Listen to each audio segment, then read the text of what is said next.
உள்ளுக்குள் எரியும் நெருப்பு. ஒரு வாக்குமூலம். வணக்கம் நண்பர்களே. எனது கதை பெரிய சாகசங்களின் கதை அல்ல. மாறாக எனக்குள் குழந்தை பருவத்திலிருந்தே எரிந்து கொண்டிருக்கும் ஒரு நெருப்பின் கதை. அதை நான் ஒருபோதும் கட்டுப்படுத்தவோ புரிந்து கொள்ளவோ கற்றுக்கொள்ளவில்லை. வெளித்தோற்றத்தில் நான் ஒரு சாதாரண பருமனான பெண்ணாக இருந்தேன். ஆனால் உள்ளுக்குள் ஒரு ஏக்கத்தின் புயல் எப்போதும் கொந்தளித்துக் கொண்டிருந்தது. இப்போதும் கூட தெருவில் ஒருவரின் மீது பட்டென விழும் பார்வை ஒரு சக்தி வாய்ந்த கற்பனையை தூண்டிவிடும். அவருடன் இருப்பது எப்படி இருக்கும் என்ற ஒரு நொடிப்பொழுது பறந்து செல்லும் எண்ணம். எனது ஆரம்பகால நினைவுகள் மங்கலானவை, குழப்பம் மற்றும் இழப்பின் வண்ணங்களில் தீட்டப்பட்டவை. எனது தந்தை என்னை மிகவும் இளம் வயதிலேயே விட்டுச் சென்று விட்டார். எனது தாயையும் என்னையும் தனியே விட்டுப் போய்விட்டார்.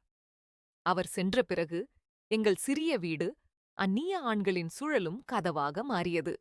அதன் தாக்கங்களை புரிந்து கொள்ளும் அளவுக்கு நான் சிறியவளாக இருந்தேன்.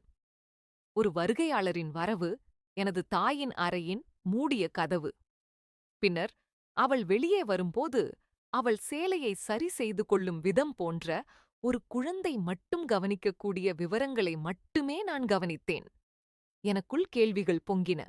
ஆனால் அவற்றை குரல் கொடுத்துக் கேட்கும் அளவுக்கு நான் கூச்ச சுபாவமுள்ளவளாக இருந்தேன்.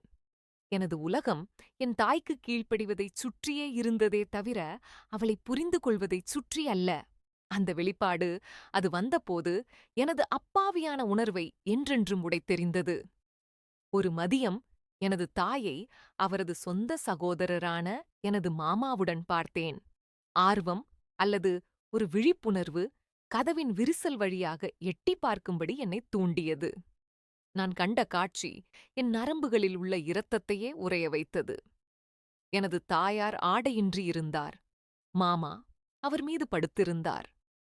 அவர்களின் உடல்கள் என் இளம் மனதால் புரிந்து கொள்ள முடியாத விதத்தில் அசைந்தன. அந்தச் செயலை நான் புரிந்து கொள்ளவில்லை. ஆனால் அந்தக் காட்சியின் மூல உள்ளார்ந்த நெருக்கத்தை மறுக்க முடியவில்லை. அந்த இரவு என்னால் தூங்க முடியவில்லை. அந்த உருவம் என் மனதில் ஆழமாகப் பதிந்துவிட்டது. என் மூடிய கண் இமைகளுக்குப் பின்னால் மீண்டும் மீண்டும் ஓடிக்கொண்டே இருந்தது. பின்னர் எனக்குள் வேறொன்றும் கிளர்ந்தெழுந்தது. அது வெறுப்போ அல்லது கோபமோ அல்ல, மாறாக ஒரு புதிய விசித்திரமான ஏக்கம்.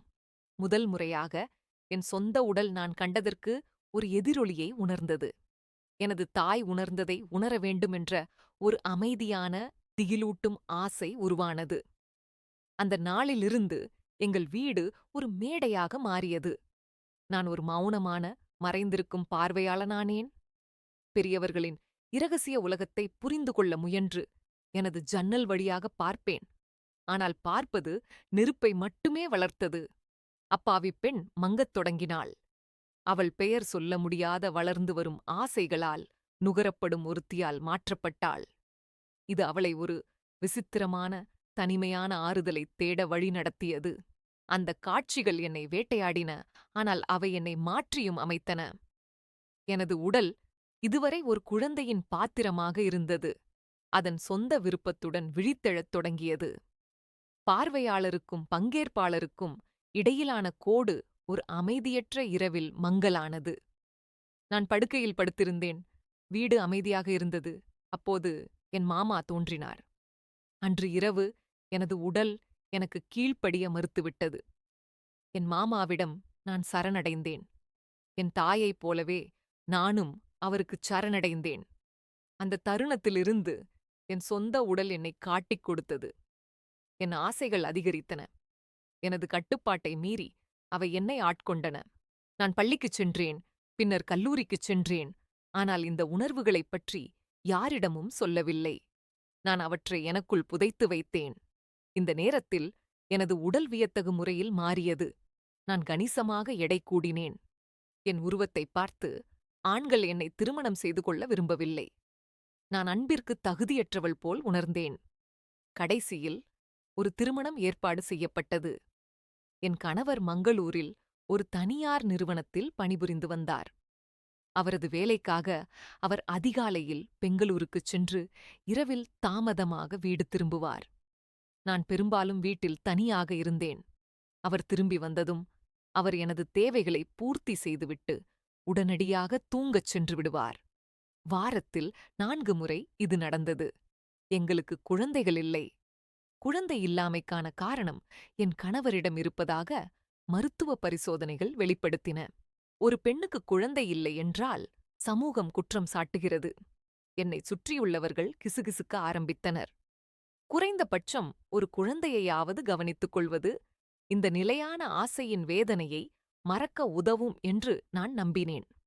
இந்த குழப்பமான எண்ணங்களுக்கு மத்தியில் நான் ஒரு தவறான முடிவை எடுத்தேன்.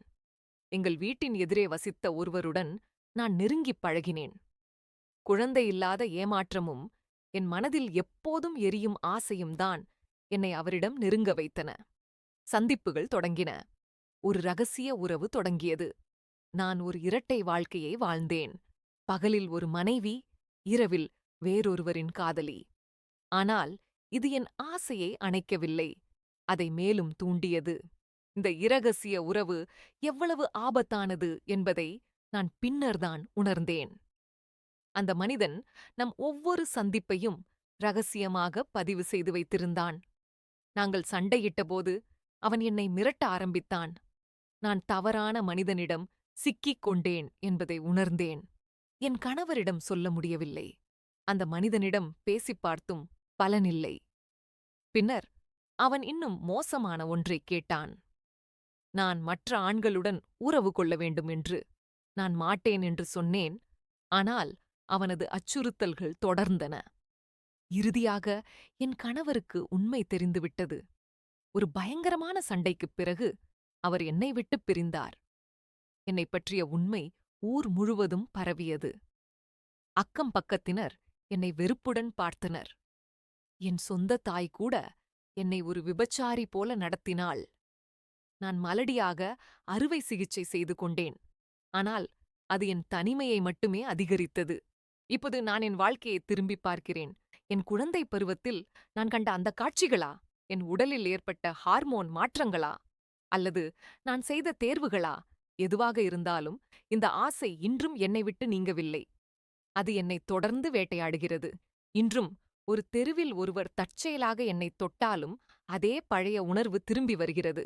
நான் அதை எதிர்த்துப் போராடுகிறேன், ஆனால் அது எப்போதும் வெற்றி பெறுகிறது. இத்துடன் எனது கதை முடிகிறது. நண்பர்களே, இந்த கதை உங்களுக்கு பிடித்திருந்தால் லைக் செய்ய மறக்காதீர்கள். மேலும் இதுபோன்ற கதைகளுக்கு எங்கள் சேனலை சப்ஸ்கிரைப் செய்யுங்கள். நன்றி.